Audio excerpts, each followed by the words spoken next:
There's a question underneath almost everything: our faith, our relationships, even how we structure society. Here's the question: what do you believe about people? Are human beings at our core broken, sinful, dangerous? Or are we created good, worthy of love, and capable of growth? Because how you answer that question does not just shape your theology, it shapes the kind of world that you create. If you look at Christian history, there have always been two strong threads. One emphasizes what's often called original sin, the idea that humanity is deeply fallen from the beginning, that something in us is bent, broken, and, cannot be trusted. This view became especially influential through thinkers like Augustine, who saw human nature as deeply wounded.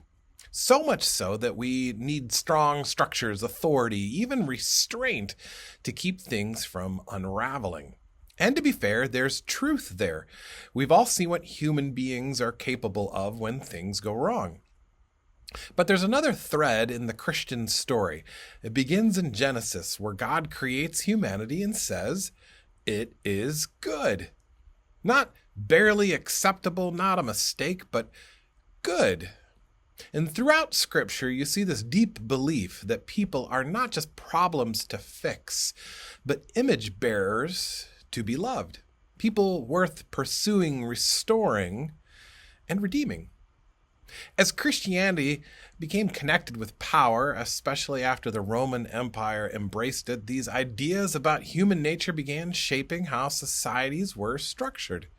If you believe that people are mostly broken and dangerous, you will build systems that are cautious, controlling, and often punitive. Laws become about restraint, authority becomes about maintaining order, justice can start to look like punishment. Because underneath it all is this assumption that people cannot be trusted. But if you believe that people are created good, even if they're flawed, you begin to build something different. You start asking what helps people flourish, what restores dignity, what creates opportunities for healing and growth. And justice starts to look more like restoration than punishment. Grace becomes not just a spiritual idea, but a social one. And this is where we have to be honest about our present moment. In the United States especially, a dominant stream of evangelical Christianity has aligned itself closely with power in public life. And at the core of much of that expression is a very strong emphasis on human sinfulness. The message, sometimes explicit and sometimes implied, is this: that people are fundamentally broken. They're morally suspect, in need of control as much as redemption. And when that belief becomes central, it doesn't stay in theology. It begins to shape posture. People are approached with suspicion. Systems are designed with distrust. Policies tend to assume the worst first. The focus becomes correcting, restraining, and managing. Now, again, there's truth to acknowledging sin. Christian faith has always taken brokenness seriously. But when that becomes the dominant or the only lens, it can begin to overshadow something just as essential: that people are also created good and still bear the image of God. And when that part gets lost, it becomes easier to justify treating people as problems to solve rather than lives to care for. But this doesn't just live out there in systems and policies. It shows up in our homes, our friendships, and how we treat the people close to us. Because the same question is always there: what do I believe about this person? If deep down I believe people are mostly a problem, then I relate to them with suspicion. I correct more than I encourage. I focus on what's wrong. I assume motives. I brace myself for disappointment. But if I believe people are created good, that there's something in them worth seeing, worth nurturing, well, then everything changes. I start looking for who they are becoming. I speak to their potential. I offer encouragement, not just critique. I treat them as someone worth investing in. You see this really clearly with kids.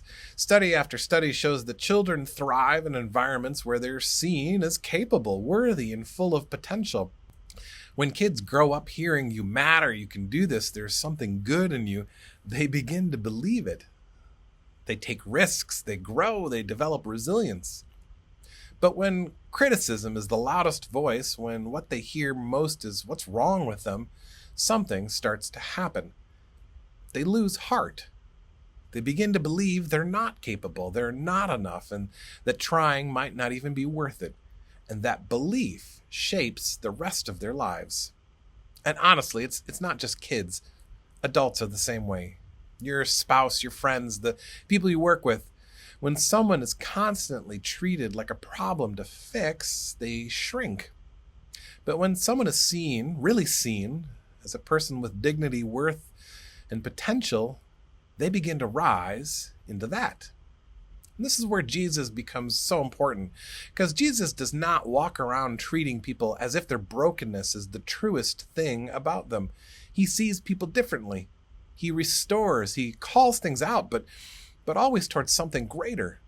He moves towards people, not staying away from them, even when they fail, even when they're messy, even when they're at their worst. Jesus never denies brokenness, but he never treats it as the core identity of a person. Love is. So maybe the question is not just, what does the Bible say about human nature? Maybe the deeper question is, what do I believe about people, really? Because how we see people will shape how we will treat them in our homes, our communities, and in the world that we're building together.